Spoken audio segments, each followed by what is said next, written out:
Hello, everybody. Good afternoon and welcome to another episode of Live at the Waterhole. Where first up, we're in the Olifants West Reserve of the Greater Kruger National Park at Rosie's Pan with a lovely little group of elephants. Now, my name is Ralph Kirsten, and what does the bush hold in store for us today? Well, you'll have to sit back, relax, and watch as the animals come down to quench their thirsts and cool off. And as per usual, please don't forget that this is a live and interactive experience, so we'd love for you to jump on board with us and send us through your questions and your comments. You can do that by going on the WildEarth website and registering. You can also join the conversation on X, formerly known as Twitter, using the hashtag WildEarth as it appears on your screen. What is it that you'd like to see? What would you like to chat about? Whatever it is, wildlife related, send it on through. Seems to be a small breeding herd. Maybe there are some more elephants around that we can't see just now. But lovely seeing that little youngster there. We had a leopard here a few days ago, just a very brief sighting. But with us going into winter now, there is more possibility and chance that we could see more predators coming for a drink, especially the likes of leopard. But you never can tell. Maybe even some lions and whatever else.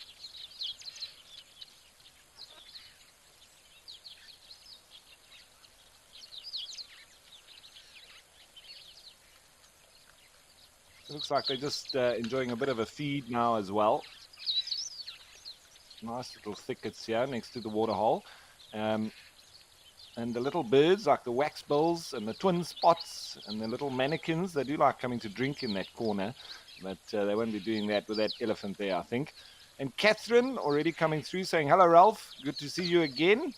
And lovely to have you on board, Catherine. And Darcy Miller saying, hello, Ralph. And Luyanda. Straight back at you, Darcy. Nice to have you on board.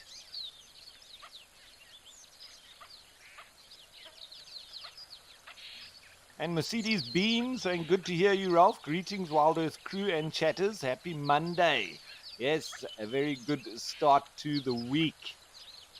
And what will it bring to us wildlife-wise? Well, that is to be seen. Joanne Mello saying, good Monday, WildEarth. Lots of the regular viewers sending comments through. Fantastic.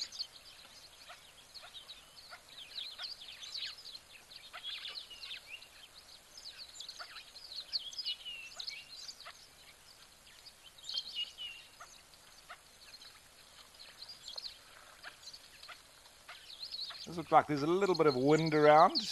Generally at this time of the day, you can expect some. Not too much though. I think there has been a lot of wind in these parts in the last few days. Nice to see it's maybe calmed down a little bit.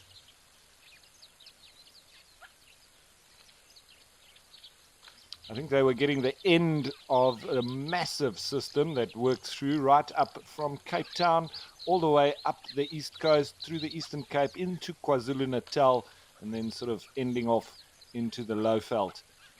I don't think that they got as much rain or, because in KZN, massive floods. In fact, there was a huge tornado, which is quite unusual. I don't think many people have seen those around there.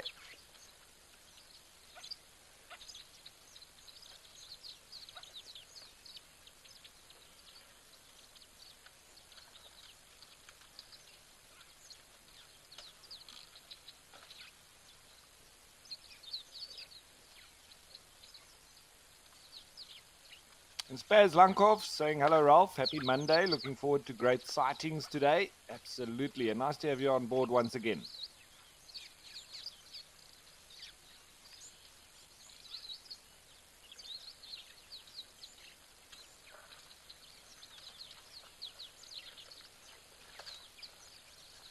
So, and speaking of that huge weather system that came through, I think it's time for us to go and have a look what the weather's going to be like across all the different locations.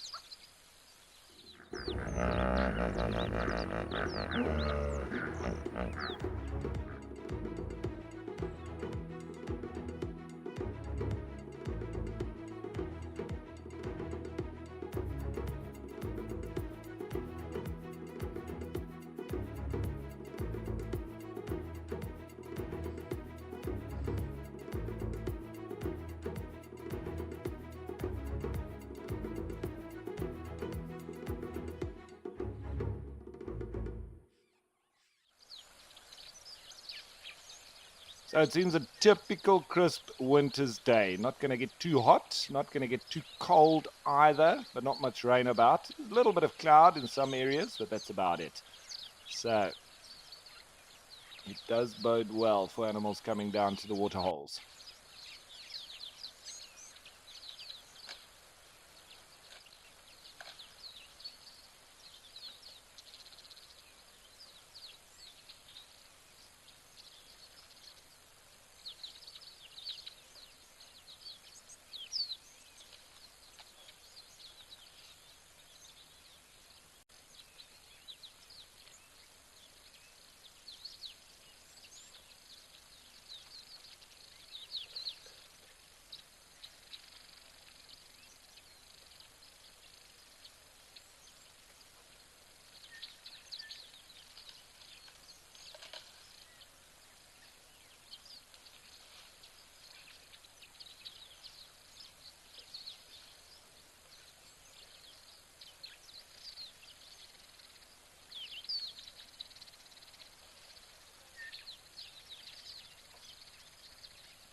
We just have a bit of a scan about and see what we might be missing while we're watching those elephants.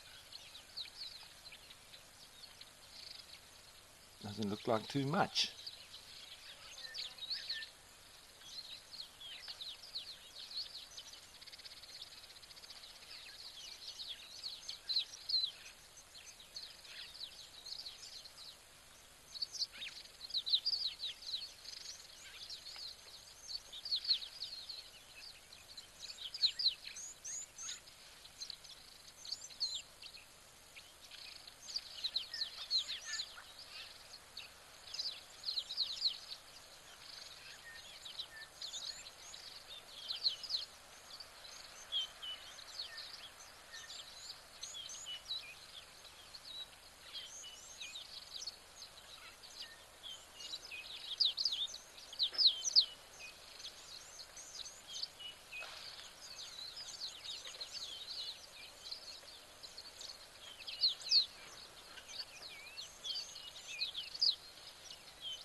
Okay, so it looks like these elephants are a little bit camera shy and hiding themselves in the bushes, but lovely start nonetheless.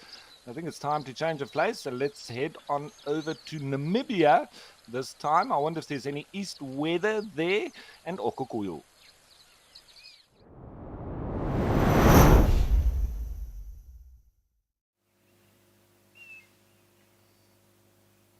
Well, it looks like we've got some more elephants that have decided to come for a drink.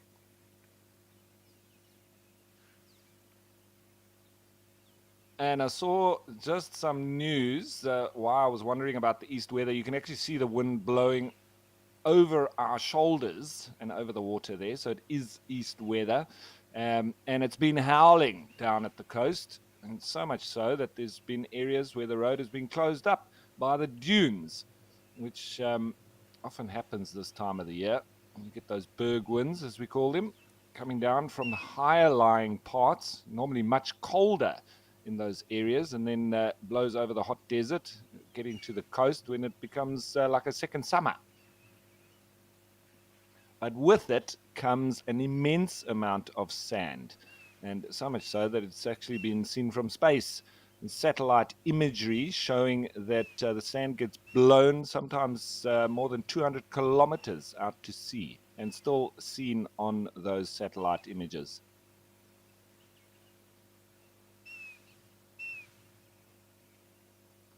Here, grey hornbill calling, very raptor-like.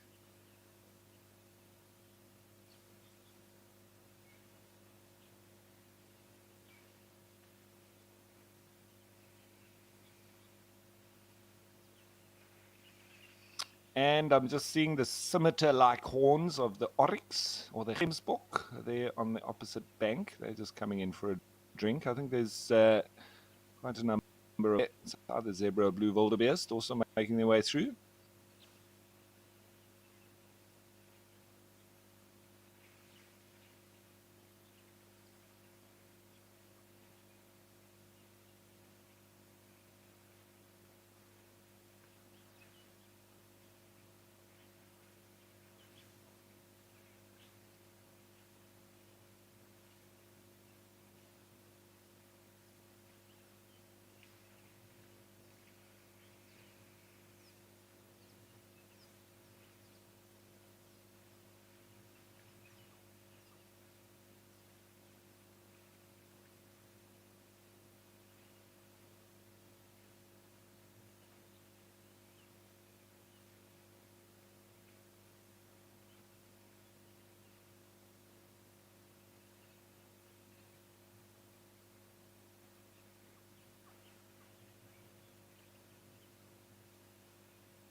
So a couple more comments coming through. One coming from Erica Oldno saying, "Hi Ralph, from a sunny but chilly Cape Town." I think it's quite similar to where we are in the Eastern Cape. Probably a little bit warmer here, but after all that rain that we had over 200 millimeters in our parts in just a couple of hours. Hence why there was quite a bit of flooding around Port Elizabeth and East London. I don't think Cape Town got as much rain, but I think it's definitely quite chilly down there. So I hope you're keeping warm, Erica Oldno, and enjoying the lovely sunny views at the different waterholes. Then Asbo saying, "Good afternoon, Ralph, from a cold and wet East Anglia in the UK." Shame, I suppose that is why they call it the Mud Island. And, well, I hope this is at least cheering you up, Asbo.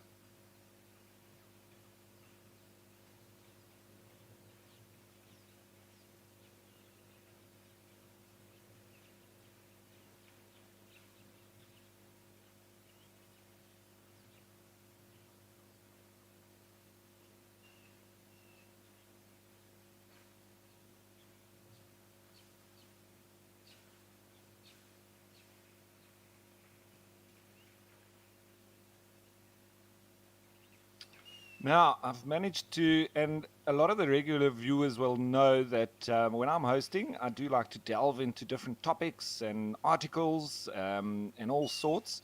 So, always on the lookout for anything interesting. And surprise, surprise, I managed to find something on Africa Geographic Stories by our very own James Henry. And this was written in 2021, but it's quite a long article, so I'll break it up throughout the different layers and parts of the show. But I think it's a lovely read. So while we're watching these elephants, it's entitled, "Do We Have an Elephant Problem?" And mainly centered around the numbers of elephants in the Kruger, but I'll let the article speak for itself. So I can't speak like James, but you can only imagine how he would be narrating this. At a dinner party, round a campfire, or in a pub, someone raises the topic of the elephant problem in southern Africa. When are they going to do something about the elephants in Kruger? They're just everywhere. They're destroying the place. You must see. The trees are down, debarking everywhere, dead baby trees, nothing for the other animals to eat. I tell you, those elephants are out of control. Somebody needs to do something about them. Often, the speaker has just returned from a dry season visit to the Kruger National Park, where every artificial waterhole they've driven past has been attended by a herd or two of elephants, and the vegetation in the vicinity has been decimated. If they've been out at midday, the dust, oppressive heat, and mangled bushes give the impression of their beloved park on the verge of desertification. Does our after dinner ecologist have a point? Do we have an elephant problem in parts of Africa? There's many strong held views and beliefs about elephants and how they should be managed. Many of these are not based on science, but on casual observation, cultural norms, stories, and experience, all of which vary widely, inevitably colored by a myriad of human bias. For whom is there an elephant problem, and what is it? For our after-dinner ecologist, there are simply too many elephants. A rural farmer living with elephants might agree locally. For elephant conservationists, the elephant problem is a lack of space for our remaining elephants, which have suffered alarming population reductions on an Africa-wide basis. As many scientists and rangers have advocated for a while now, we need to take a more holistic view of elephants and their long-term effects on an entire system while considering changing landscapes, human beings living with elephants, anthropogenic changes to the land, and the elephants themselves. We'll look largely at southern Africa in this story, but many of the principles and ideas discussed apply anywhere elephants might live. So let's take a quick squiz at the history of elephants in the Lowveld of South Africa. Even though we're watching these ellies here in Namibia, not so congested as they are in the Kruger, but not far from here in the Chobe, similar stories abound, as have been mentioned here by our dinner table ecologist. So when the Sabi Game Reserve, roughly the southern half of the present-day Kruger National Park, was proclaimed, there were fewer than 10 elephants left in the area. Voracious ivory hunting had denuded the area of these great creatures, and while many thousands were killed for their ivory, many upped sticks and left the neighborhood for fear of falling to our insatiable desire for their teeth. And this situation has been escalating for a century or more until the herds that used to roam what is now the Kruger disappeared. So elephants are a keystone species. In other words, if you take them out of an ecosystem, then that system will change. Ecological engineers, as I like to call them. We do not have accurate records of the vegetation of the greater Kruger area prior to the arrival of the ivory hunters. When they arrived, they didn't take particularly accurate measurements of the vegetation structure or pay too much heed to the composition of the grass ward as they blazed away. So the indigenous people of the area kept no written records of the vegetation, and accurate oral histories of ecology from 200 years ago are almost certainly impossible to come by. We can infer something about the historical extent of woodlands in southern Africa from paleoecology. Such evidence indicates that woodland extension and the contraction seem to have been influenced by climate. Again, it's complicated to understand the relationships between elephants and woodlands in these times, nor is it possible to understand exactly what elephant numbers were. There definitely were more, but they had more space. Sorry, I'll just add in my little chirps as a part of his story.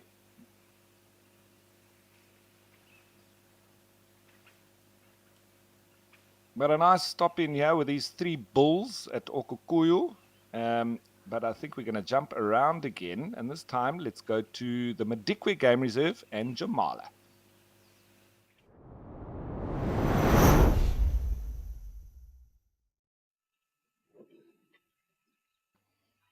So it looks like it's turning into an elephantastic day once again. So I think the topic chosen is a good one.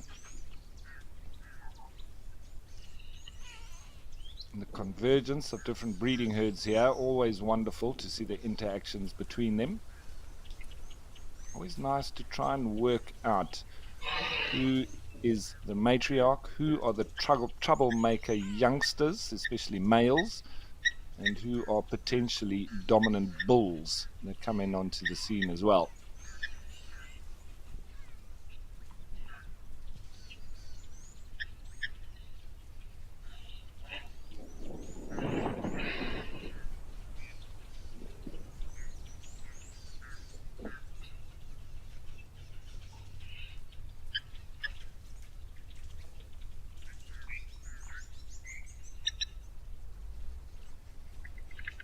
So, and Joanne Mello was saying, haven't seen 1 ton yet, hope he's all right. Joanne, I did see him last week, and we saw him 2 days in a row, so I'm pretty sure he's fine. He was actually with another individual that also had huge tusks, not quite as big as him, but he had the potential for also being a big tusker. So it was lovely to see them both in excellent nick. So as far as I'm concerned, unless something's happened in the last couple of days over the weekend, I think he's absolutely fine.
Nice little family of warthogs on the opposite bank as well.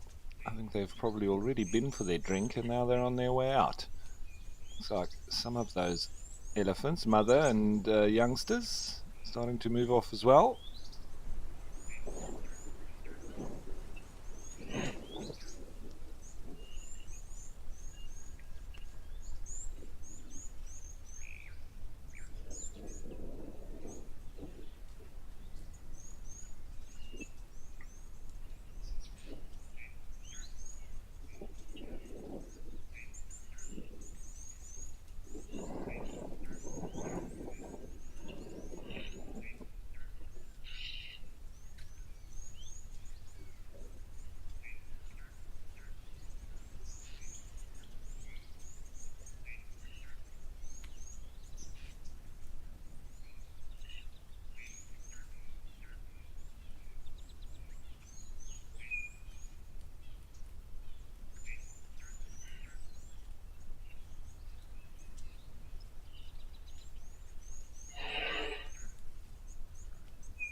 So a couple more comments coming through. One from Rebecca Bishop saying, I think this was my first time seeing oryx on a stream.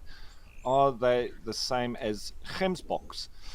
So yes, Rebecca, they are gemsbok. It's the oryx gazelle. So, we often call them oryx for foreign viewers and also guests because a lot of people struggle to do the like you're going to spit.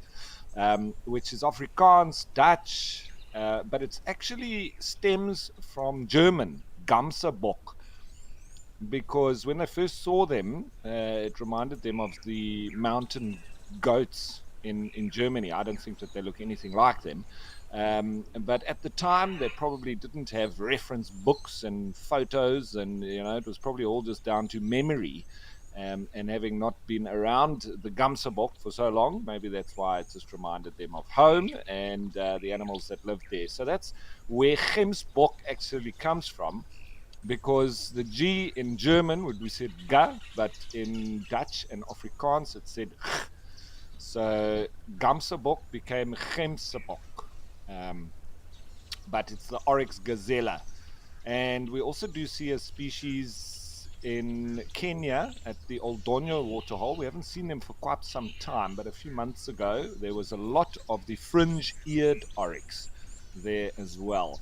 So we do have a chance, and I wonder when they'll be back. Then Liesel Minnar saying lots of elephants today. It's always lovely when the elephants are about. It's the animal that I look for the most, especially around midday. If I ever had day safaris, they're the best animals to go and view because they're very often active and enjoying themselves at the waterhole at this time, where a lot of the other animals are very lethargic, just standing in the shade. Predators pretty much just sleeping, um, with the odd chance of them moving around, but not much. And so, for me, the top contender for good sightings at this time of the day is definitely elephants. When Catherine was saying that sand can be blown very far, we regularly get Sahara sand in Germany. Yeah, it's amazing. But it's obviously also probably at a similar time of the year or similar circumstances where you have these very high winds that blow, creating those desert storms. And in my experience of Namibia and the desert, it always happens in winter, because that's when it gets very cold inland in the higher lying areas, and then that sort of pressure difference creates this wind that blows down towards the coast. And I know that they get a similar wind in France, so maybe this is where it happens. I mean, it's very close to Germany. Le Mistral. I'm not sure if they have another word for it in Germany. In South Africa, we have the Cape Doctor that blows. This is more the predominant wind, though, called as such because it blows everything away, including any virus and bacteria. That's how strong it is. Now, Jive Bunny saying, I'm always in awe of the lots of knowledge and experience coming through. Well, Jive Bunny, thanks. Glad you're enjoying it as we watch these ellies just sniffing the air in direction of the others.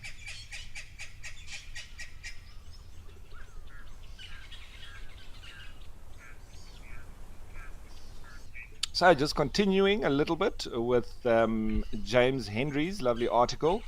Elephants' historical relationship with human beings is easier to understand, obviously, where we left off about the botany and the plants present in times gone by. People kill animals and always have. We are the most effective predator the world has ever known. Just ask the swathe of extinct species whose ghosts whisper in stories and travelogues. We do not tolerate wildlife that inconveniences us or threatens to kill us and our children. Meat is also an important protein source for human beings. This means that we have preyed on elephants from time to time for food and defense. So even before the colonists arrived with their guns, elephants would have avoided areas where human beings lived. And I know from reading a lot of historical African stories that even the likes of the great Shaka Zulu, King Shaka Zulu, who landed up being more powerful than Napoleon, he had more people under his control and more land as well. He used to hunt elephants for fun with spears. And it was the show of the true warrior to be able to, how many elephants you could kill. Not with guns, but with spears. I think it would have been incredible to witness. But yeah, not great for the elephants. It's just making the point. And the point of this trip back through time is to illustrate that we do not know what the vegetation looked like before the colonialists started blazing away, mad with ivory and bloodlust. This is important because this lack of knowledge has not stopped us from assigning dogmatic ideal variables to how the vegetation should look and then attempting to manage the biggest architects of the system based on supposition and unscientific dogma.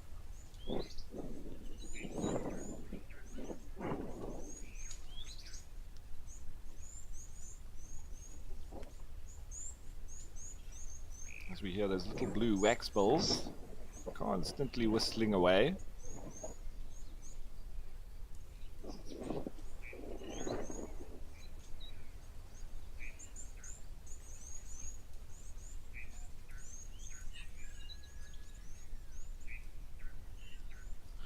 Yeah, I think this is two young bulls having a go at each other, kicking up the dust. So then we get to the important question of where do elephants like to live? Well, they obviously like it here on Madikwe, where there's over 1,500 of them, but they like to live close to water and far from people. They're most at home in savannas and will avoid thick forest and grassland devoid of trees. They need shade in the hottest parts of the day, mud for cooling down, and a diverse range of plants to eat.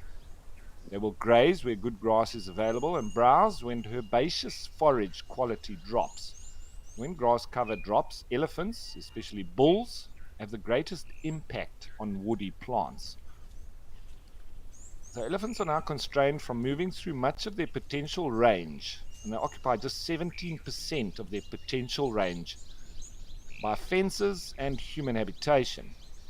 They're no longer free to move through heterogeneous landscapes, suffering and enjoying the whims of climate-induced habitat change. Instead, elephants occupy smaller areas with insufficient space and heterogeneity of habitat for their numbers to stabilize naturally. The Kruger National Park, although large by national standards, is long and narrow. East-west migration routes between the coastal plains of Mozambique and the Drakensberg in the west have been cut off entirely. As a result, the variety of foods and habitats available to elephants are greatly reduced.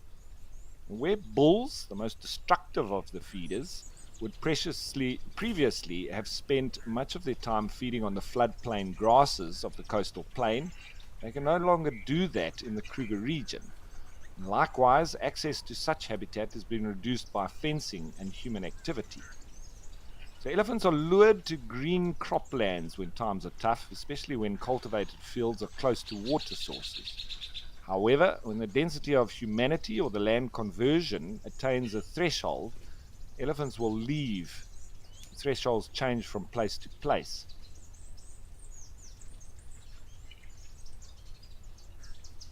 So how do they actually affect the vegetation? And the link between diminishing big trees and the presence of elephants is not as strong as it may seem. There's no question that elephants break trees. They debark them, they push them over, they stunt the growth as well. But in the process, they provide habitat for other species, disperse seeds, fertilize the landscape, and open up woodlands. In open systems, they seldom, if ever, destroy ecosystems irreversibly.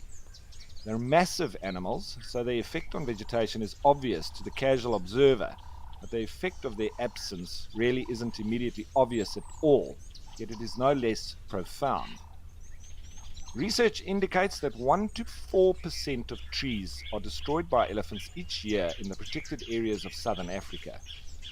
This level of loss may be supportable, but at the same time it must be appreciated that this kind of utilization will change the structure of the vegetation. And it's also important to understand that elephants are not alone in their destruction of trees. From seedlings to much larger individuals, for example, there's evidence to suggest impala eat a far greater volume of tree seedlings. And the combined effects of other herbivores, fire, floods, drought, and disease all contribute to tree survival rates. So elephants have an especially noticeable effect on the vegetation along riverbeds. Much concern is expressed about the destruction of marula, thorn trees, and baobabs in southern Africa. And they also tend to stunt mopani and combretan woodland. Little heed is given to three important factors here, however. Number one is a natural die-off of hardwood species and prolonged decay, and thus an accumulation of destroyed wood. Number two, the rinderpest epidemic and overhunting cut a swathe of destruction in the early 1900s, decimated wildlife populations, and numbers didn't recover for at least 50 years afterwards. So clearly this lack of animals provided an opportunity for unusual woodland development, especially along the riverbanks.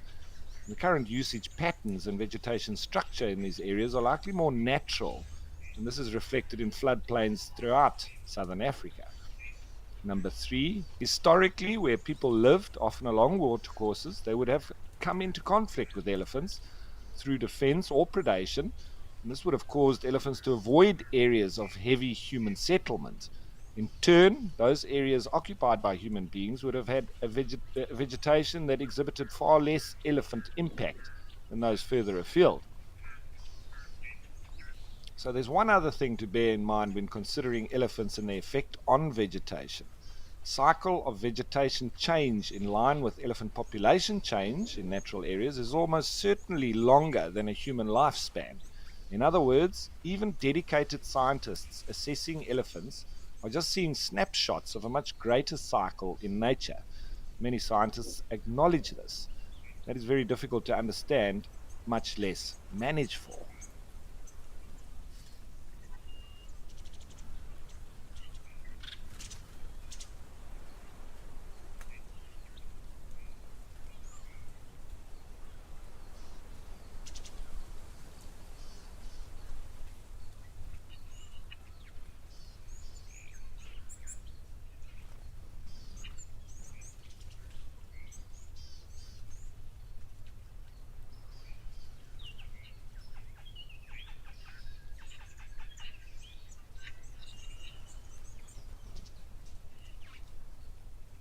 So Catherine was saying that the face markings of the German gums are almost the same as the gemsbok, but the rest looks nothing like it.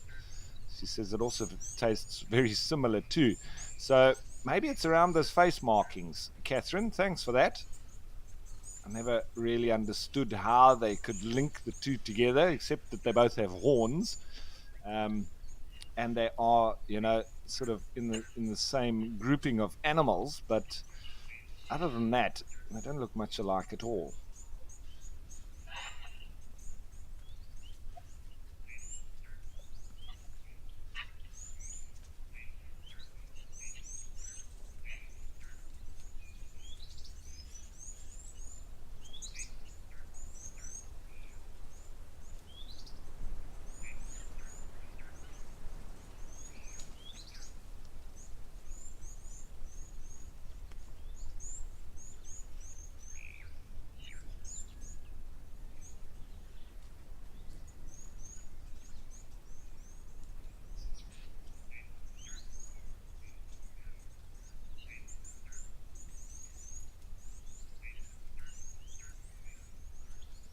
So here comes some more warthogs. I'm not sure if it's the same little group that have decided to come back for a drink or if it's another one.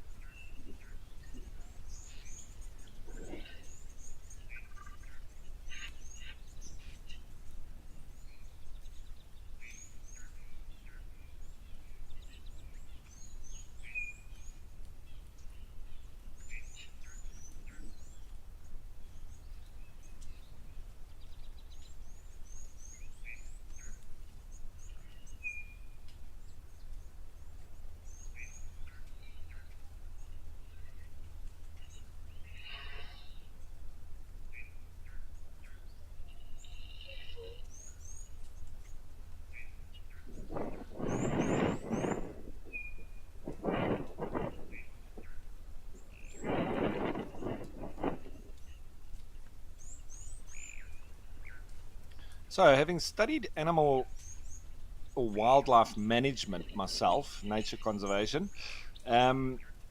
we obviously centered a lot around vegetation management, grass surveys, plant surveys, carrying capacities, and we got through all the formulas and the statistics, etc., that help you to work out your carrying capacity. And a lot of it sort of came down to past and historical experiences from previous rangers, and the experience that they had with the wildlife, and it was normally over long periods of time. But now that these elephants are just slowly starting to move off and heading towards the shade, I think we'll head off as well. And this time we go back to the Greater Kruger, but to Nkoro,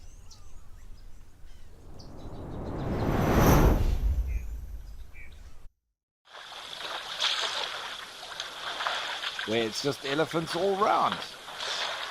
Fantastic. This isn't too far from Djuma, so So it can also move through those parts.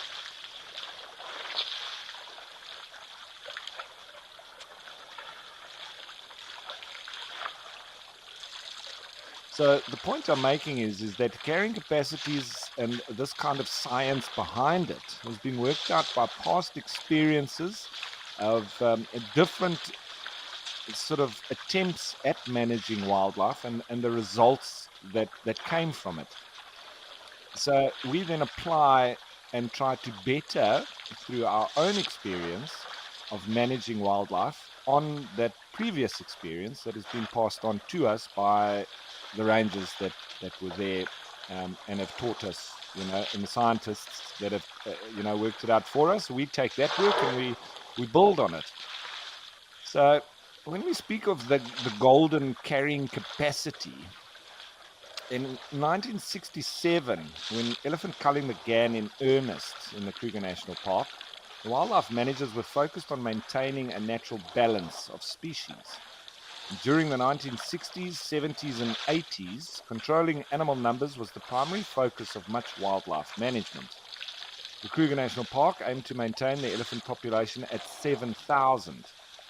This number was based on a supposed carrying capacity of 1 elephant per square mile, but it's difficult to locate the exact science behind this number. Indeed, it seems rather conspicuous by its absence. I think you start somewhere and you see the results. Having studied this is the point that I sort of am putting from my experience of managing wildlife as well. More than 70,000 elephants were destroyed in their attempt to maintain the golden carrying capacity in southern Africa, mostly in Hwange, in Zimbabwe. And in so doing, protect elephant habitat and the species they shared those habitats with. But with hindsight, Mr. Captain Hindsight, and much better science, I think it's science that's built on top of those previous theories, and now we have results that we can work off of. So you have to start somewhere. But it seems that the culling program was rather simplistic.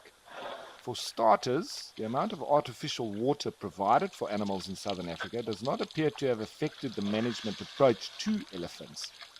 And there seemed to be ignorance, willful or otherwise, that pumping water everywhere was increasing elephant numbers through better survival rates and decreasing immigration. While the provision of artificial water may have been done with a greater good in mind, the results were dubious at best. As Professor Rudy van Aert says, the control of elephant numbers did little to address their impact. This is not surprising, considering that impact is due to factors other than numbers alone. Alan Savory, distinguished from many experts by his ability to admit to mistakes, was responsible for slaughtering 40,000 elephants in Zimbabwe during the 1960s. After that period in his life, he decided that elephants were not the problem and that culling them did little to improve the conditions of the rangelands where he worked. So much ado about water.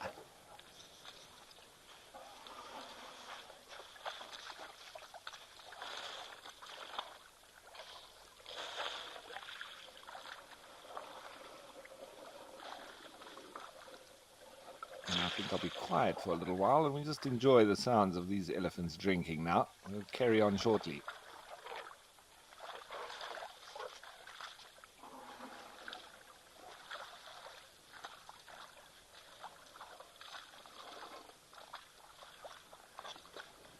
So, and Joanne Mello is asking Ralph, if they were to relocate Ellie's, would they take the whole family? Ethically, yes, Joanne. This youngster looks like getting stuck in the mud a little bit there. Engage your diff lock, buddy. Go for low range. There we are. Slowly get your way through. Well done, chap. So ethically, yes, Joanne. But you can imagine it's very difficult logistic-wise to do that. Elephants, it takes a massive project to relocate a breeding herd of elephants. So it costs a lot of money as well, and you need to have a lot of people involved, very often helicopters and vets. And then you stand the chance of, them dying as a result of the stress, heart attacks, if they're too hot for too long, etc. So there's just so much involved with that it is possible, and they have done it, but it's a massive project and not easily done, that's for sure.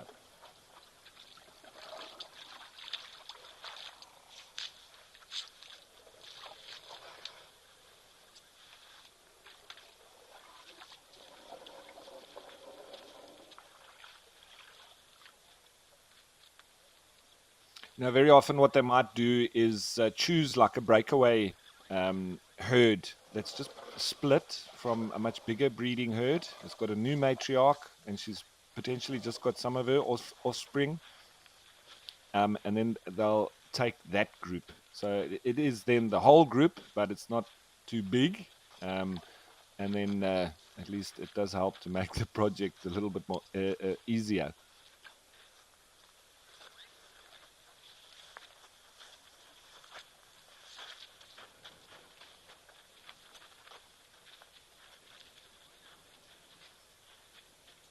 Cute little youngster, this. He looks like he wants to cause some trouble.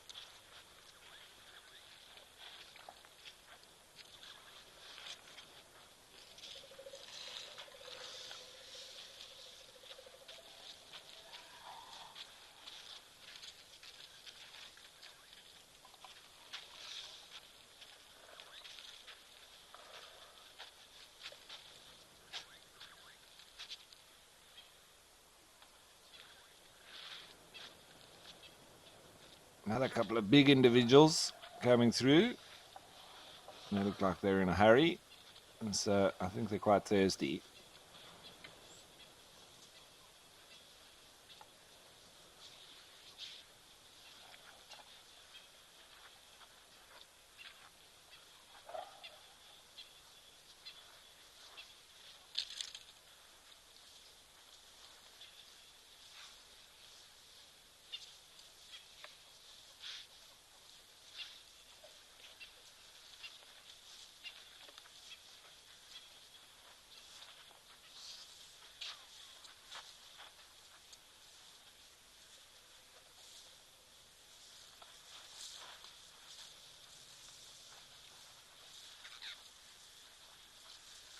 And once again, always interesting when different individuals meet up at the waterholes.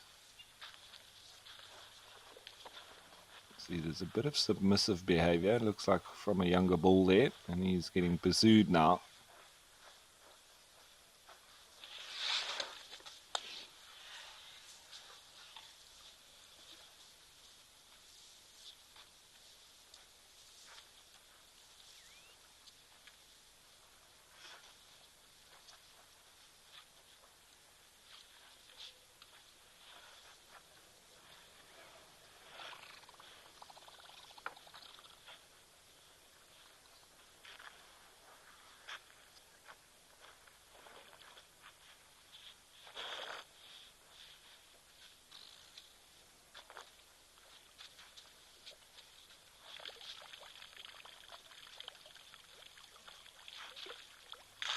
Yeah, there's still one drinking, just off on our right.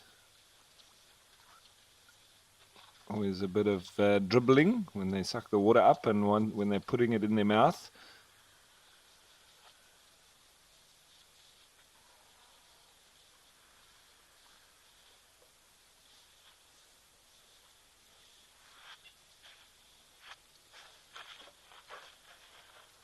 So an elephant seldom go further than 10 kilometers from water. This is per Bruce Clegg, but I would say that's very much location dependent, because the Namib desert elephants, they stray more than 10 kilometers from water regularly. So I think really more so, speaking of the elephants here in Kruger, for instance, but I would say that population of desert elephants is quite special. So this is a generalization, but they ideally like to be within 5 kilometers of water. When food in the vicinity of water depletes, then elephants will move further afield. This movement creates stress, however, especially in drought times, and has a negative effect on calf survival. Nice close-up of this one.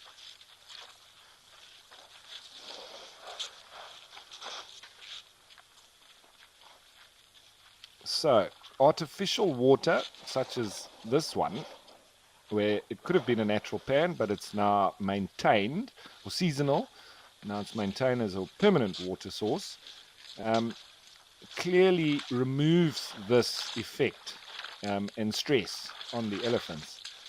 So in the large protected areas of southern Africa, water is concentrated in perennial rivers, and during the wet season, in annual streams and seasonal pans. And this distribution of water means that during the dry winter, elephants and other animals will congregate along perennial water sources and spread out during the wet summer. So clearly, movement like this will allow a heterogeneous use of the landscape by browsing and grazing herbivores. Up until 1994, more than 300 artificial water points blossomed in the Kruger. Unsurprisingly, the elephant population increased. This was great initially because wildlife needed to be nurtured, and it was recovering from more than a century of pillage. But the maintenance of the water points into the 1990s was ill-advised. Likewise, the provision of water in the Hwange National Park, Etosha National Park, and Chobe National Park accentuated the impact on vegetation in the vicinity of the water. It intensified die-offs during droughts, and it still does in some cases. But it's not only the elephants that benefit from the provision of artificial water. Wildebeest, zebra, and impala, particularly the latter, too, are highly dependent on water and will not stray far from it. When their numbers increase in the presence of artificial water, they outcompete some species as well as attracting predators. So more mixed feeders like impala mean a greater toll on tree seedlings. In the Kruger, this meant the demise of healthy sable, roan, and eland populations, and also the local extinction of brown hyena. So if we look at the private reserves on the western boundary of the Kruger, we see a patchwork of tiny properties with landowners all managing for their or their tourists' needs. And all the little properties have numerous dams and pumped pans. And many are the times I've heard landowners bemoaning the fact that the elephants are pushing down trees, but not making any connection to the fact that by pumping water, they're ensuring that the elephants don't ever have cause to leave their land.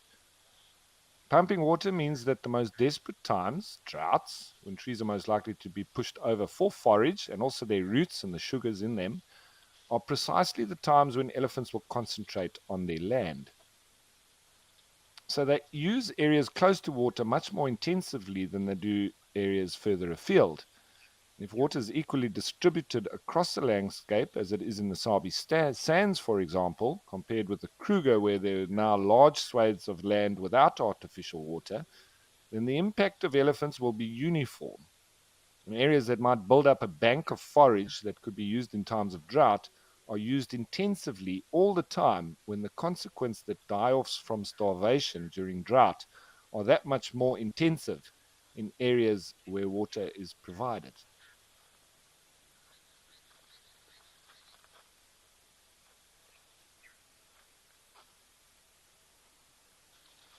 Okay, so looks like only one bull left for now, but that was lovely having them coming through. So I think we'll also leave and let's head on over to Kenya with Oldonyo.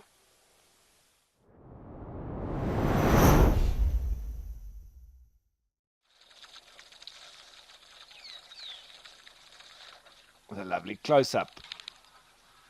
It's not 1 ton, but a lovely big bull nonetheless. Still haven't seen any breeding herds coming through here yet. I'm sure at some stage we will, but it seems to be just resident bulls that keep and like coming through for a drink.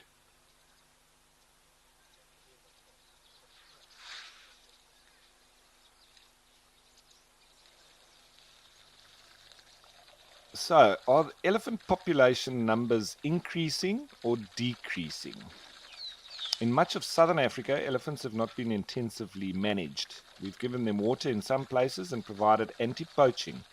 In South Africa, we've subjected them to far more intensive management through the provision of huge amounts of water, culling, translocations, and fences. And population growth in South Africa is less variable and much higher than in areas where elephants are left alone, suggesting that our well-meaning intentions have actually stimulated population growth. You might be surprised to hear that elephant numbers in southern Africa are actually relatively stable. In northern Botswana, the elephant population has remained stable at around 130,000 animals for more than a decade. There's some debate over this number, but it is possible discrepancies come from cross-border elephant movements. And this is not to dismiss any concerns about their impact, but it does suggest some sort of natural equilibrium being reached. How long this might last is not clear, and the situation should be constantly evaluated.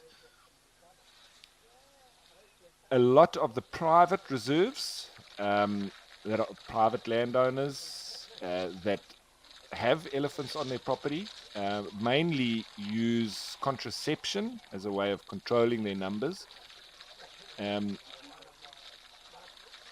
So in so doing, just slowing the birthing rate of the females. And in some instances, there's even been vasectomies of the males. I've been part of some of that too. And so I think definitely more humane than culling. But the true reflections of those birth controls is still and yet to be seen, because this has only been done in the last 10 to 15 years. And so slowly but surely we may start to see the social repercussions of different groups of elephants not giving birth, or at least not giving birth to as many babies. I think a lot of impact could be seen in the females, but it is still to be seen, I think, as we wait on the results.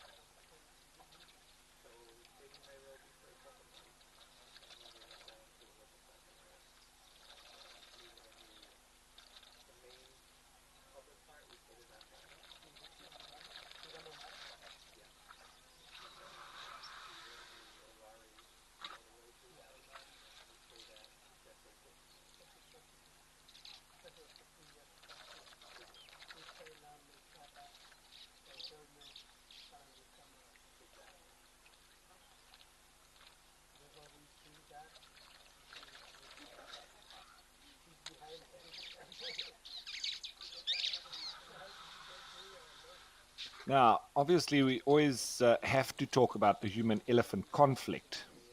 And one of the major calls for elephant numbers to be reduced comes from people living amongst them, outside or near unfenced protected areas.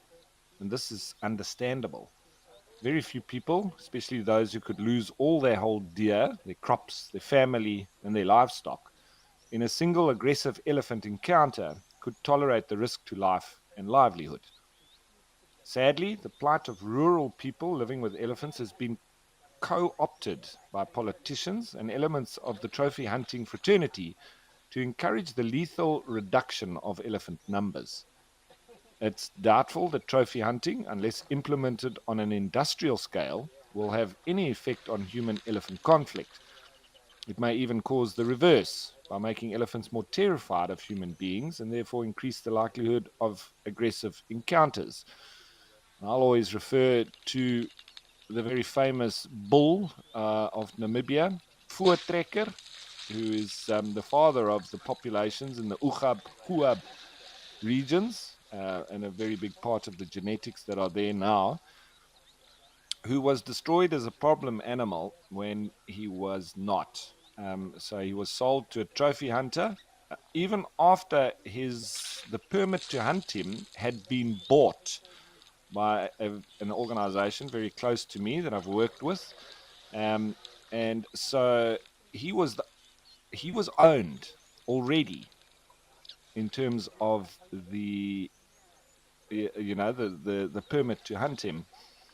But they then deemed him a problem animal and sold his trophy. So I think very much agreed on this point of political decisions made around human-elephant conflict. Maybe he could have gotten into a village once or twice, but there were alternatives and still are for assistance from these organizations that are very active in those parts. So I think it's a real shame. And I just think ultimately came down to greed. And that's about it. So sometimes we need to look a little bit deeper into, um, these wildlife instances where there's problem animals. Sometimes they're not really a problem. There's just money to be made. And that's, I think, the root of all evil.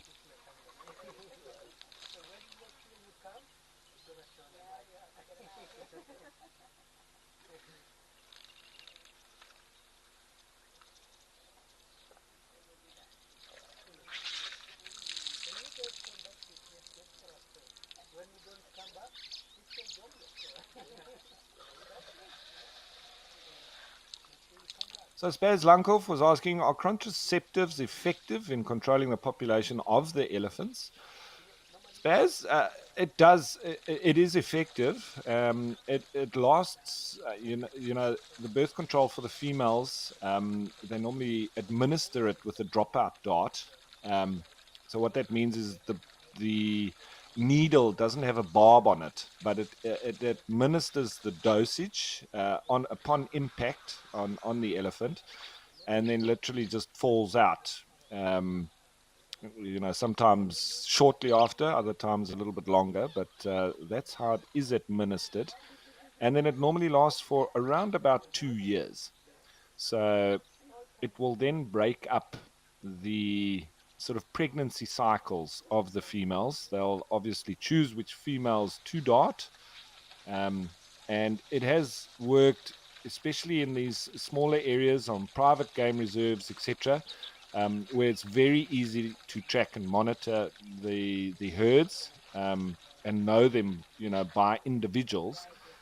And so it's been very effective and a great tool for them to control the numbers of elephants, especially on smaller properties.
So Erika Oldno is asking, what about long-term side effects like in humans? And I think that would be around the contraceptives, and it's hormonal. So, I'm not a vet myself, but I think, as I was mentioning, the results are still to be seen, and the side effects we're still going to have to study and see the side effects, both physically and emotionally, as in their social structure. with the slowing of the birth rate, it could definitely have social impact within the groups and emotional. So I think it's difficult for us to know until we've let the cycles of different generations of elephants go through. And as we start seeing trends, we could then start to report back on that.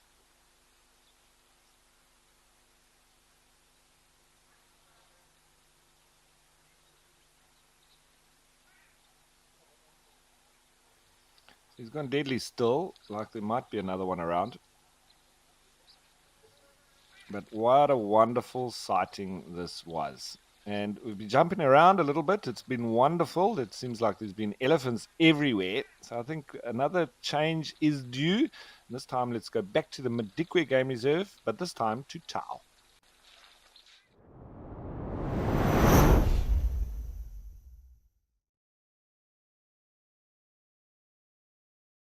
Surprise, surprise. The elephants are out here too. Wonderful. Joining all the waterfowl that are resident here in this particular waterhole. I think just in between these elephants are those spoonbills, white birds, look like it.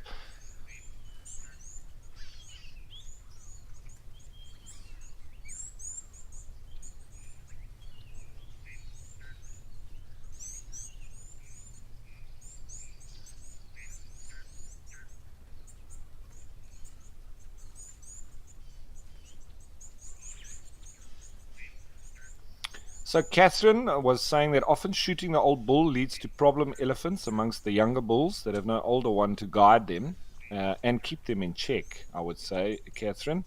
I heard the people in the area had more problems with Ellies in the villages after Voortrekker was killed.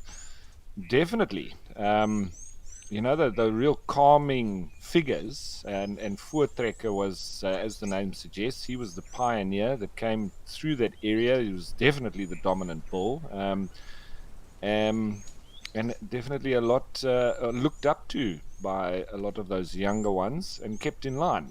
You see there the crocodile out on the bank. Wonderful.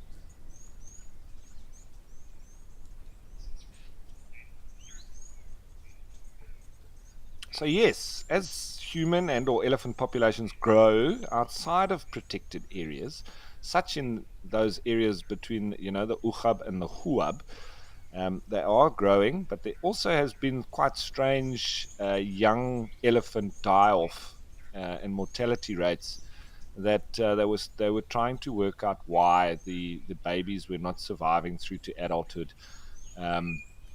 Whether it's resource based or if there was actually something more to it, we didn't quite know at the time that I was last up in Namibia. But the chances of conflict between elephants and humans will always increase when we have these instances. And we have very similar habitat needs. So human settlements need to be close to water as well. While the growing of crops in fertile soil attracts the attention of elephants as well, especially the bulls. There's a lot of people working to mitigate the conflict between elephants and people in rural areas. However, it must be noted that while elephant populations in unfenced areas across southern Africa are relatively stable, human populations aren't. They're growing. Therefore, defining the problem in terms of the number of elephants alone is incorrect. That said, it's crucial that rural people don't see elephants as a threat to survival. Ideally, they need to benefit from elephants through tourism and, as much as it stings to say, perhaps through protein and trophy fees, avoiding targeting large tusked animals and removing their genes from the population. The bottom line is that the people who live with elephants have to see an advantage to their existence. And going back to one of my wildlife lecturers, he always said, if it pays, it stays. So I think a real balanced, broad spectrum approach to elephants is required. We cannot say that there should be no hunting of elephants at all. I think balancing it, limiting it, and when there is hunts, make a lot of money out of it. But with a scientific approach as to the selecting of the individuals to be hunted. Very often those hunters come only for the trophy. I'm not a fan of trophies on walls. I don't like it, but I look at the bigger picture, and we need to remember this. As we see that one individual now going close to that crocodile, let's just see what happens there. Quite nervous, ears are out, crocodile's not moving. He knows it's there. Is he going to try and shift it? I love these kind of interactions. He's maybe going to kick some dirt at it. Or is he just going to ignore it?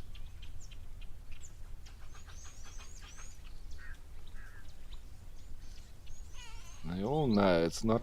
It's just moved a little bit. I think mommy's told him, don't stick around there, please. That's dangerous. Oh, and there's the second one there as well.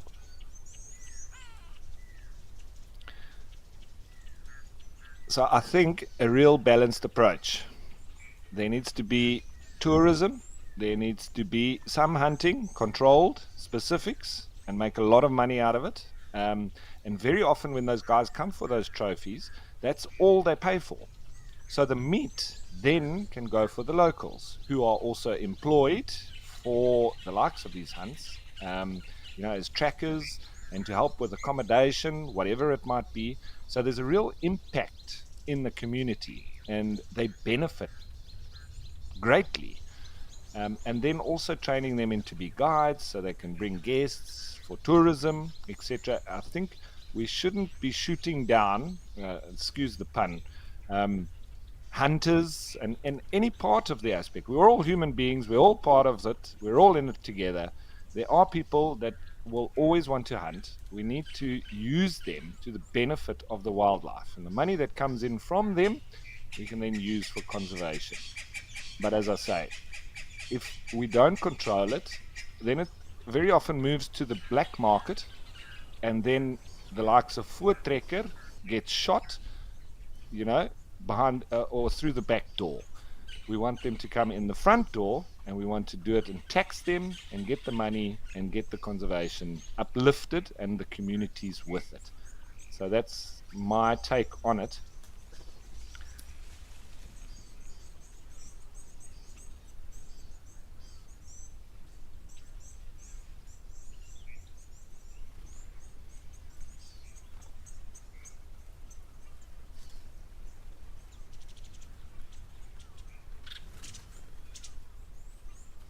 So Jack Sultan saying it looks like they're very thirsty. It's almost as if elephants are always thirsty, Jack, and they can drink a lot of water in one sitting, that's for sure. And also saying that absolutely gorgeous views of nature. Wow, keep up the good work. Thank you, Jack, and thanks for joining us. Then Joanne Mello saying that relocation is the answer. Joanne, it's, as we've been discussing, we're getting to the point where there's almost nowhere to send them. Where are we going to relocate them to? Because all of these wilderness areas are, if we go on the carrying capacity, at it or even over it. So people aren't going to want to have more elephants relocated onto their properties. Maybe we can find new areas, sure. Wilderness areas have been growing in the recent past because of a lot of farmlands being turned into game farms and private reserves. But there's not one game reserve that I know of, private reserve I'm talking about, that wants more elephants. In fact, they're all trying to control their numbers.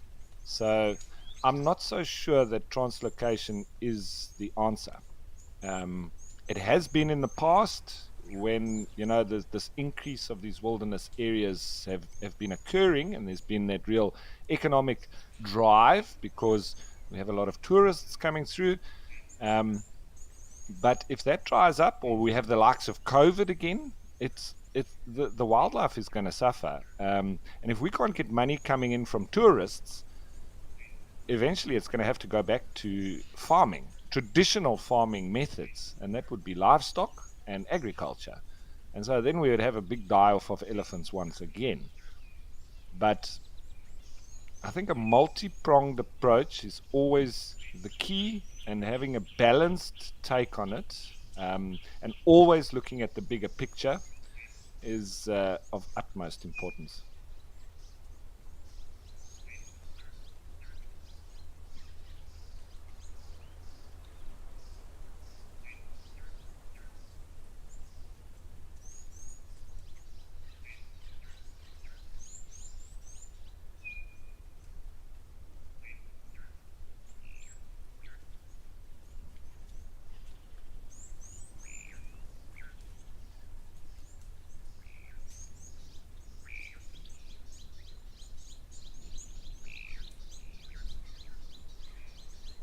All right, so fascinating little sighting this with the elephants and the crocodiles, who seemingly haven't really moved. But we're going to move, and we're going to move back to Old Daniel.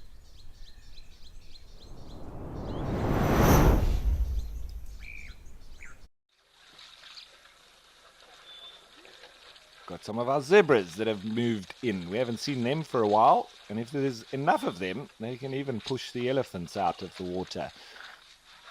Which, if you haven't seen it before, this is one of those spots that it happens.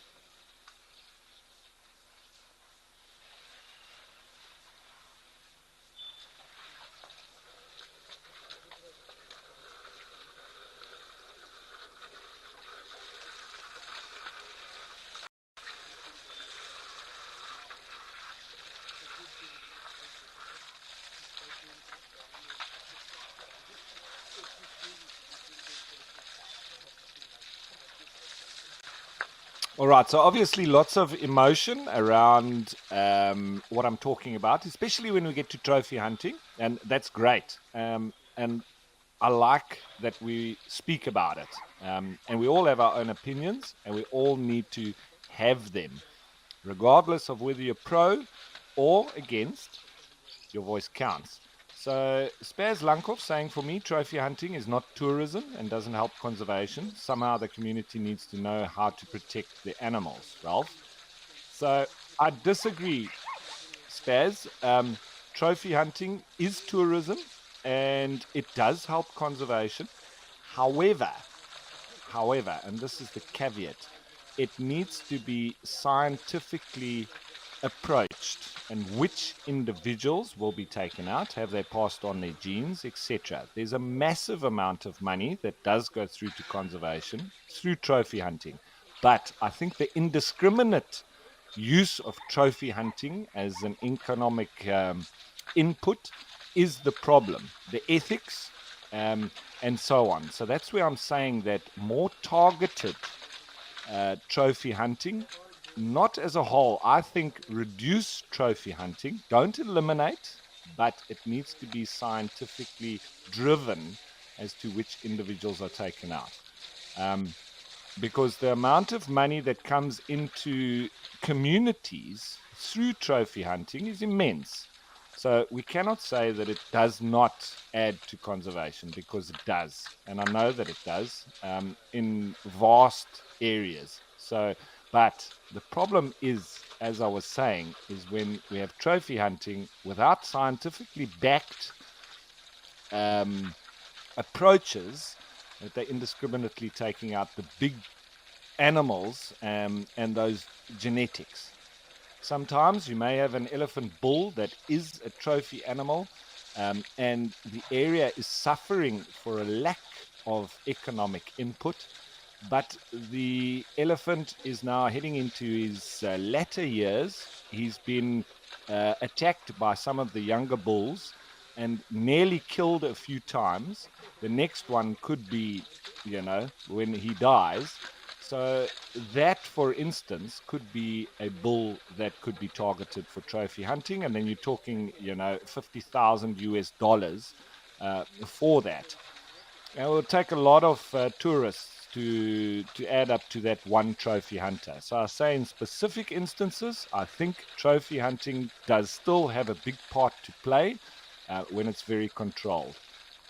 Sanjeev Roy saying, but Ralph, your solution created a furore in Amboseli where big bulls were killed by trophy hunters near the Tanzanian border. And rightly so, Sanjeev Roy. I'm glad that it did create a furore, not that the bulls were killed, but it seems like this was an indiscriminate trophy hunt, if I'm getting what you're saying correctly. And then I'm glad that the furore was kicked up, because that's what we should do.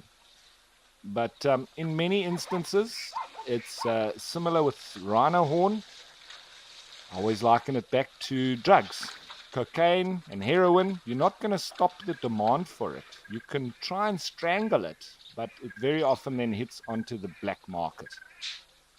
And that's when you have the big problems, because people are going into shady, dark corners and they're becoming criminals. Whereas if we look at likes of countries that have legalized it, they control it, they tax it, they support people that are, creating the demand. And we actually have less problems with drugs in those parts. Where we have contraband of the likes of rhino horn, which the demand has not decreased, I think that in some way we need to be able to supply that demand, tax it, control it, and in so doing also educate and try to squeeze the demand a little bit, but using that money that you get in, once again returning to conservation and for anti-poaching as well. So I think in a big way, as I say, we need to look at the bigger picture. We also need to understand the local communities living near to these animals, and very often are the poachers and the people that are paid to go and kill these animals, or paid to track the trophy lion or whatever it might be, leopards, on the black market. Whereas if it was controlled and it was in the light, legal, we would have less abuse of the system. And I fully believe that. And it's not to say that I'm pro trophy hunting. I'm pro a bigger picture, balanced approach from all sides, that you supply the demand and you also uplift the communities that are affected and live in amongst those wildlife on a local level.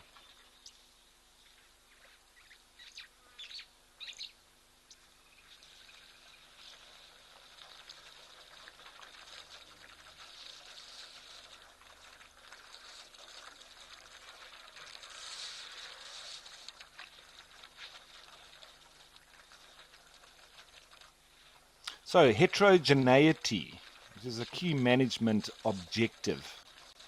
The key goal for most conservation organizations is to improve and maintain biodiversity. One of the ways of achieving this is to manage areas for maximum heterogeneity. In other words, management for an area like the Great Limpopo Transfrontier Park needs to maximize the number of different habitats. Some of these will be prime areas, some marginal, some vacant, some occupied. Densities should vary naturally across time and space in accordance with patchy resource availability.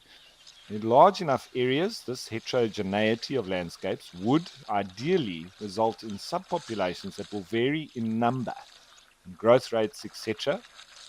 So these would then be managed through the lens of a meta-population.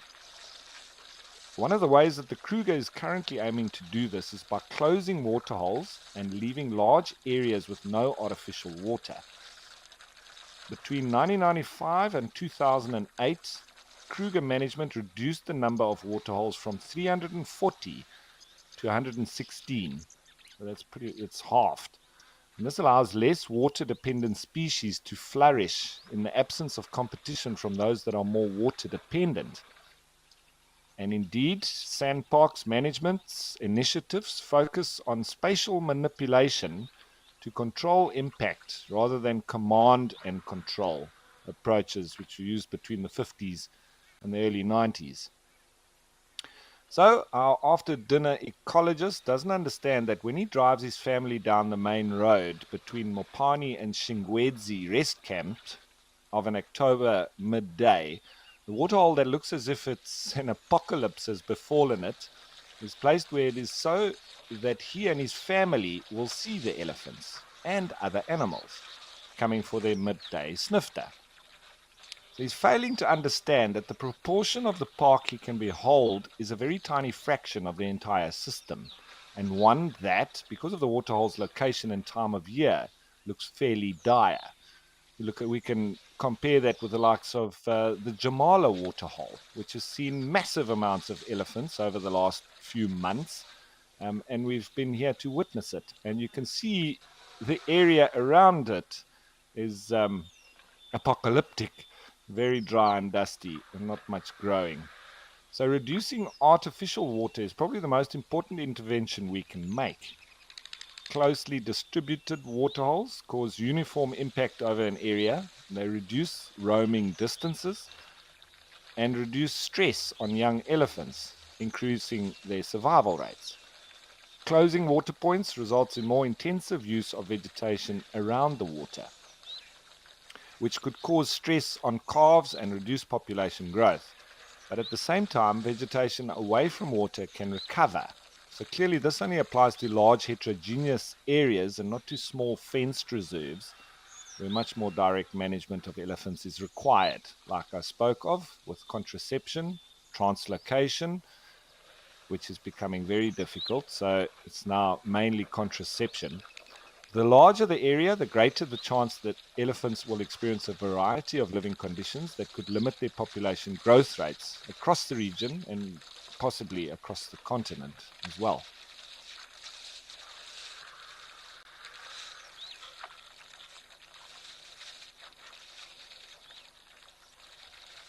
So lovely to have these zebra back, and I'm hoping that they'll increase in numbers as the days go by.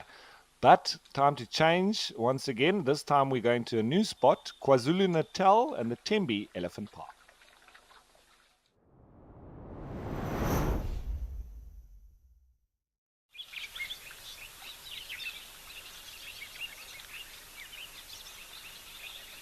Where, not to be outdone, there's also lots of elephants, joined by some impala.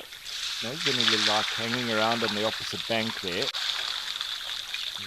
Here in the foreground.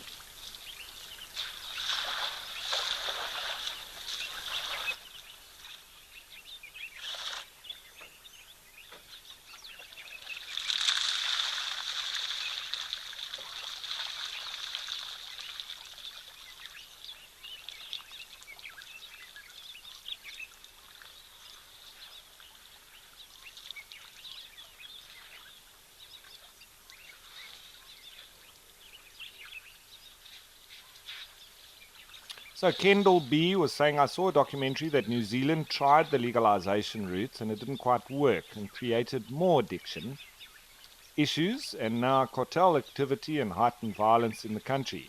Could a similar thing not happen with wildlife and poaching if we tried that way? Well, Kendall B, that's pretty much what we have now. We don't have cartels, but we do have gangs and very high level individuals within government and politicians and authorities that are involved with it because of the amount of money that is to be made. So yes, that is indeed the problem, and it's a difficult one. Looking at that bigger picture, we can have a perfect theory, but it doesn't always work in different parts of the world. So I'm just thrashing this out, and lovely to get the responses, either for or against. Most, I would say, are going to be against. That's also fine, but I'm just trying to paint the picture that what we're currently doing, I would say, is not stemming poaching. I think there's a big reduction in poaching in certain parts because there's just no rhino left, for instance. So we can't claim that as a victory. They're moving to other areas where there are rhinos. But the numbers that were in the Kruger are no longer there. And you hear a lot of reports of people that have been to the Kruger now. They couldn't drive 2 kilometers without seeing a rhino. Now they don't see one on a 2-week trip. So it's definitely had a huge impact there. We need to try something. And I think that could work, but it could fail as well. So I'm not saying that it's a perfect solution, but the current one ain't cutting it.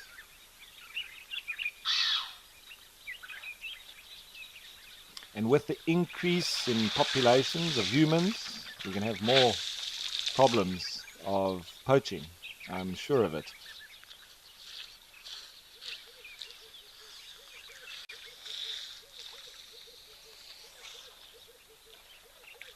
Then Rebecca Bishop is saying, I suppose the issue with birth control is making sure enough are on it to control the population, but not too many are on it that it causes the herds to decline. Yeah, so Rebecca, absolutely agreed. And it's not actually about population decrease or trying to decrease the populations. It's literally slowing the increase of the population so that it's just more easily manageable. But as I say, mainly on those private reserves, and so that you can slowly let a more manageable balance occur, where you're going to start to have mortality rates picking up versus the natality rate or the birth rate, and trying to balance that and keep the population at a similar size.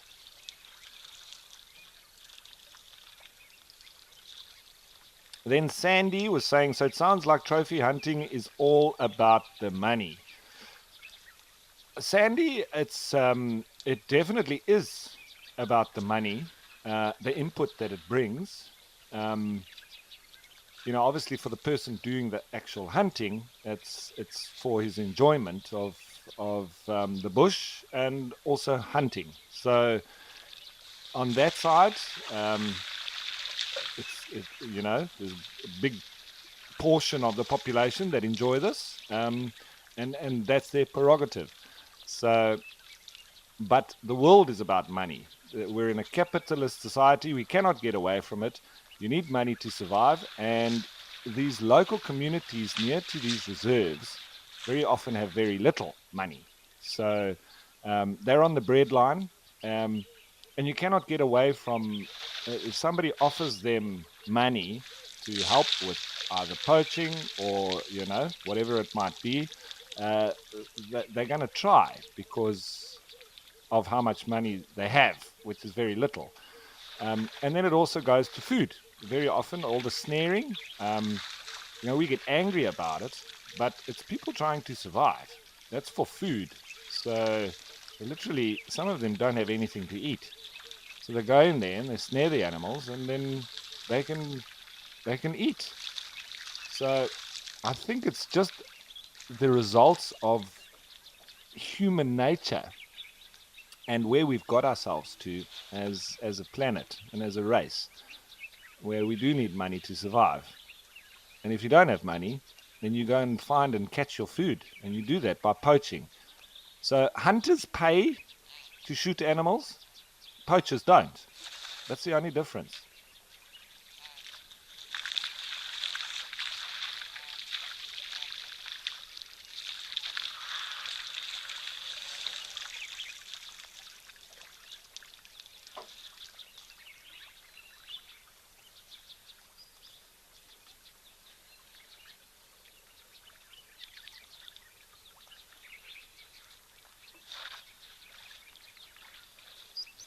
So Lady Macbeth saying birth control is certainly one option, but there are no easy answers. I've been involved in deciding what happens to a herd which got too big for its reserve, and the decisions are unsatisfactory. It's difficult, Lady Macbeth. There's no easy answer. It's absolutely, and I agree with you. I just find it difficult when people have such an aggressive response to even thinking that hunting can be part of conservation, because it is, and it will be. We need to work with those people, and the issue of hunting as a unit, as a collective. We can't just sit back and point fingers and call each other names that achieves nothing.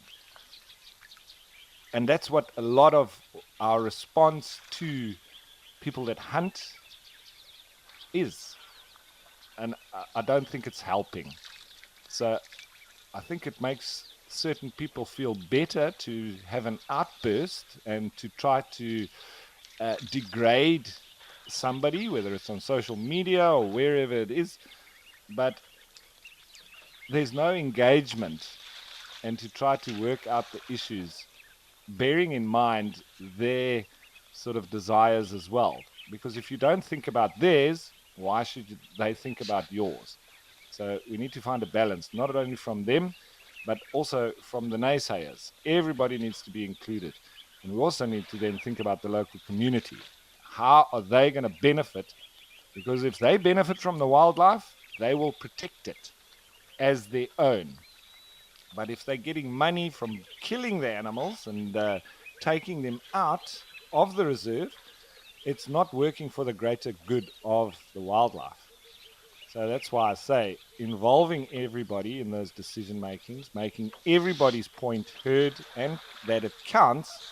But then we have to be civil to each other and we have to engage in these conversations. That's why we're having it, and that's what I love doing. So keep those comments and questions coming in, no matter what it is, but let's keep it civil.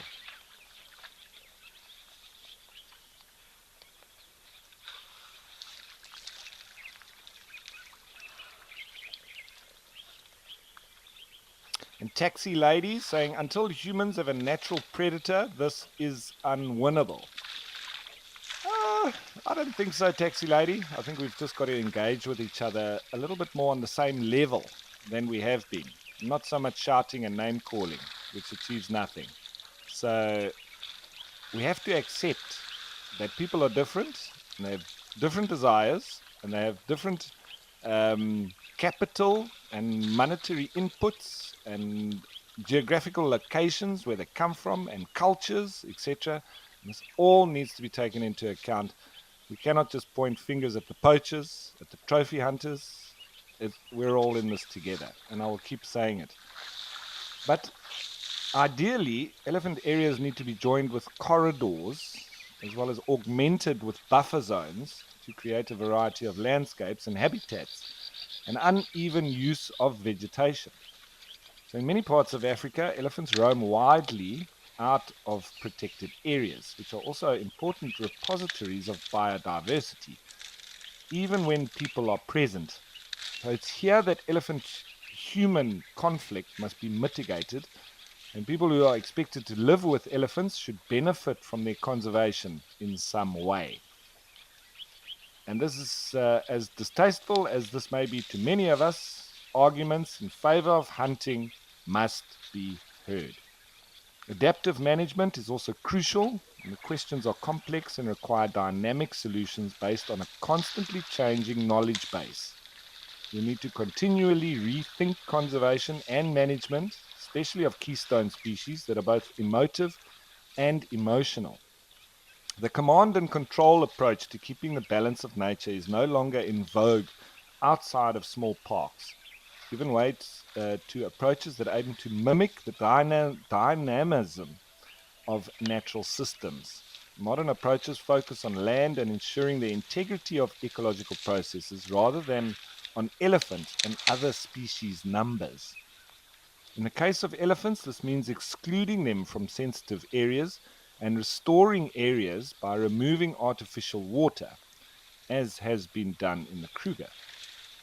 Transfrontier parks also play a massive role. The fewer fences we have, the more easily elephants can move between protected areas. The less concentrated their effects will be, as long as we do not discourage immigration by providing water. And once again, why do those lodges put the water next to their lodge? Because it increases the interest of their lodge and it brings them more money. So whether you're the lodge owner with a artificial waterhole, or a poacher from the community on the outskirts of the game reserve, or a big game trophy hunter from America that comes with lots of money, you're all part and parcel to the experience of the wildlife and what happens with them. So that's where I say a more balanced approach, I think, is very, very important. And as human beings with an interest in nature, it's imperative that we understand that we do not have the historical records or ecological understanding to be implementing those command and control approaches, especially to the conservation of keystone species in large protected areas. We have to manage the land for heterogeneity and do our best to mimic nature while accepting that anthropogenic landscape changes are irreversible in some places. We also have to accept that sometimes, as a very last resort, lethal measures may also be necessary. So do we have an elephant problem? It depends on your perspective, where you live, what piece of land you are referring to, and what your goals are. As with all things in nature, it's a question with answers more complicated than our current understanding.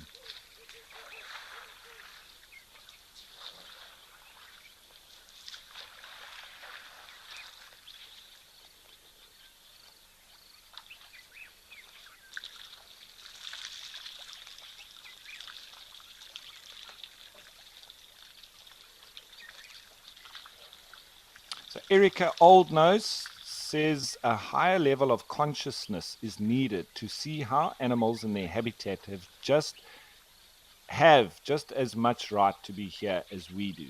It's complicated. I agree. It is, Erica. But we must also remember that we do place ourselves, as with any species on the planet, as the most important species. And what I mean by that is that, as would anybody, I would never let an elephant harm my child, for instance. So I will kill an elephant if it means that without doing that, it would kill my child. And so this goes to livelihoods of people. And it's such a huge topic that we always need to remember that you never know what you will do until you're faced with a certain set of circumstances.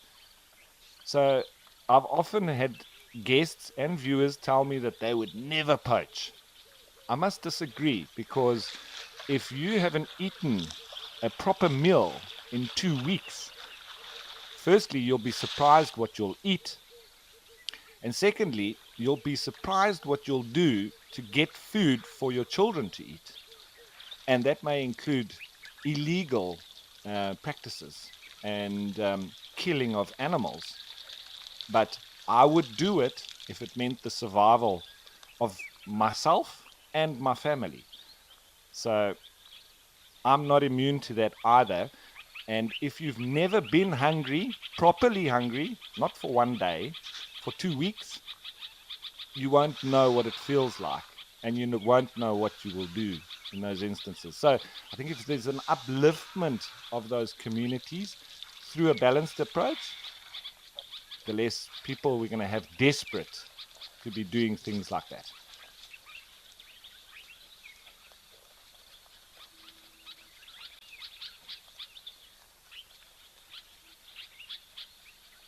And Dusty Cole saying all speaks to equitable, fair societies. It's all related. Good conversation. We need to talk to figure it out. Exactly. And when you see the inequalities, I mean, I look in my own country, in South Africa, you've got the richest of the rich and the poorest of the poor. And very often the poorest of the poor are living just next to this wonderful wildlife that we're watching. And you see the richest of the rich going into these reserves, paying high-end hotels and lodges to stay, and just a few kilometers away, there's people that are starving. but we want to berate those people for laying snares. It's a terrible thing. Snares are disgusting, especially when you see the results of how the animals die. Very often tortured, sometimes takes weeks for them to die, at least days.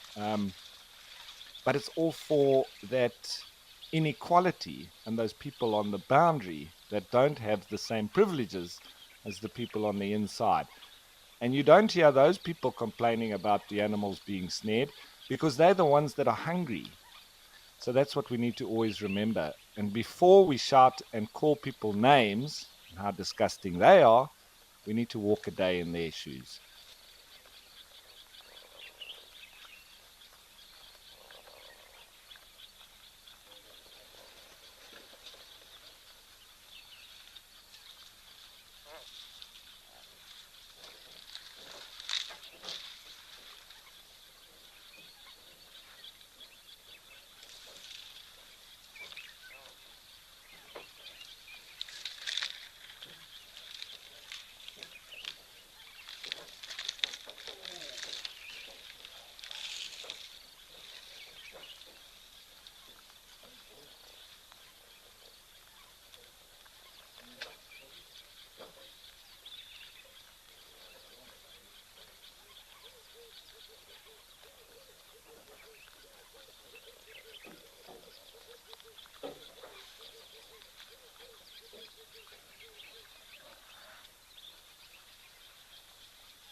There's impala happily grazing here, enjoying this lovely greenery.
So, and Lady Macbeth saying, and they had their land, homes, and hunting rights taken away when that land was given over to conservation of animals and were provided with no means of surviving in return.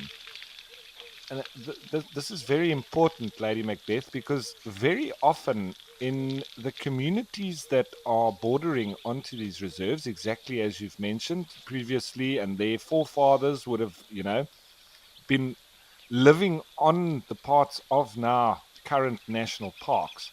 They've been moved off that area, and they would have been able to literally harvest what was around them to survive. Now they don't have that.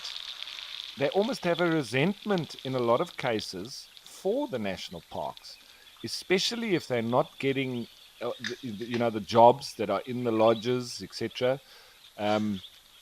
They're on the outskirts. They're not involved. They're not profiting. You know, they have a real resentment for the wildlife because, as a result of the presence of them, they've been stripped of their rights. So I think we need to uplift them a lot more, and more work needs to be done with the local communities to the point where they are working to conserve the wildlife that they are profiting off of. That's how it needs to sort of result, because we can't be just giving them things, or they shouldn't just be given things. There needs to be incentive for protecting the wildlife, and bringing them into the working fold. That, for me, is a big part of it. And then us, as the conservationists, need to include all the spheres of different people: the average tourist, the hunters, the local community. And once we find a balance between all of those aspects, then the wildlife will thrive.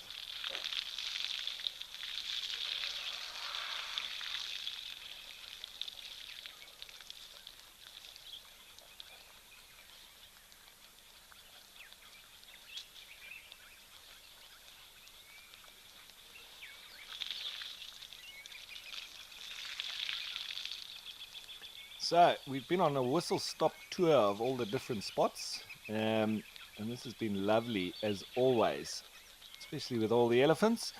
But that's not going to change, but we are going to change of place, and we're going back to Old Donyo.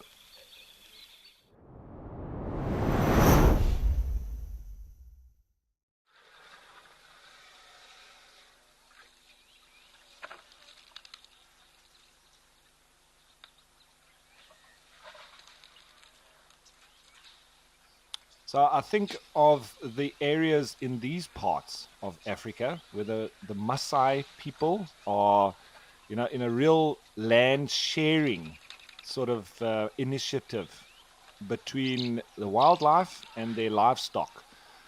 I witnessed it myself. It was an incredible sight into the Mara Triangle. It's one of the wildest places I've ever been to, with prides of lions like I've never seen in concentrations like that. It felt to me every 2 kilometers there was another pride of lions. My father always told me a million times never to exaggerate, but I'm pretty sure that it was almost like that.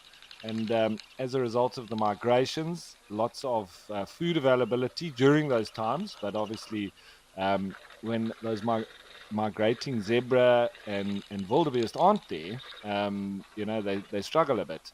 But the Maasai people drive their cattle into the Mara Triangle, into the greater Masai Mara at night, and they graze their cattle and they move them out before sunrise.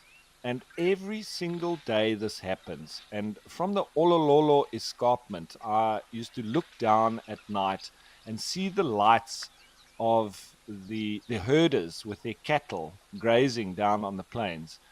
And I would just think that those are absolute warriors. They are legends in present time, because they are down there with those prides of lions, with their livestock, and some of them just had a small little torch, and they're going in there. I just thought it was crazy, crazy brave, but a lovely power, sort of sharing of the land between the local community and the wildlife, which then also brings in people, tourists that stay in the lodges, etc. So I think it's on this foundation. Look, there's always problems, and it's the management thereof. There's always loopholes to the rules as well. We did hear of sort of people driving their cattle, in the intent of them getting eaten by lions, because they get compensated for the cattle that are eaten. So, sometimes they might struggle to sell some of their cattle, or they need a bit of cash, and then they drive them towards where the lions are, and then they can claim their money.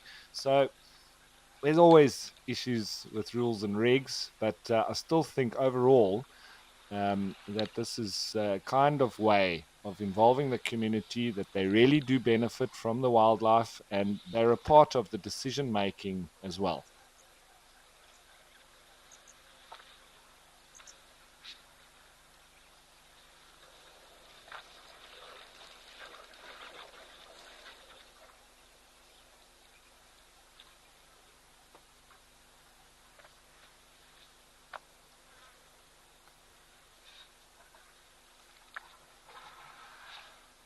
So lots of comments coming in, just enjoying the candid discussion, that it's been a wonderful topic, and how deep we're going into it. I'm glad that you're all open also to controversial subjects, because I think those are the ones that need to be spoken about the most. If we push it under the carpet, it's only going to get moldy and become more of a problem, and it's going to smell more too. So we need it out in the open, spoken about, thrashed about, but always just remembering to speak to people as and on your level. We can't just be pointing fingers and blaming others when we're all part of this place that we call home, and the wildlife that coexist with us. So I think if that's my message of today, we've sort of discussed the issues, the problems, the possible solutions, but I think we should just be kinder to each other and more open to each other's ideas, backgrounds, and beliefs, and interests, and input. The more we do that, I think the more effect positively we can have on our surroundings, on each other, and on the wildlife as well.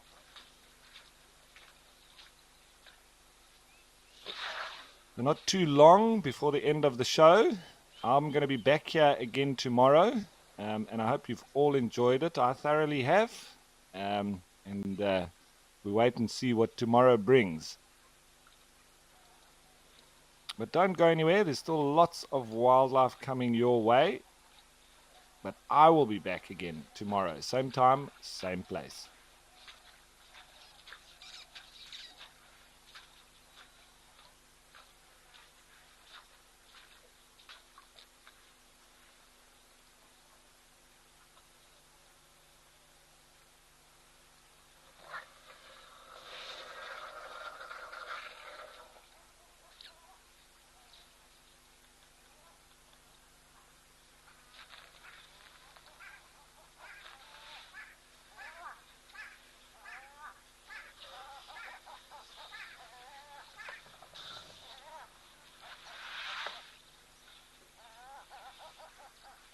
Well, that's it from me for now, folks. Bush greetings. Give it horns. Cheers.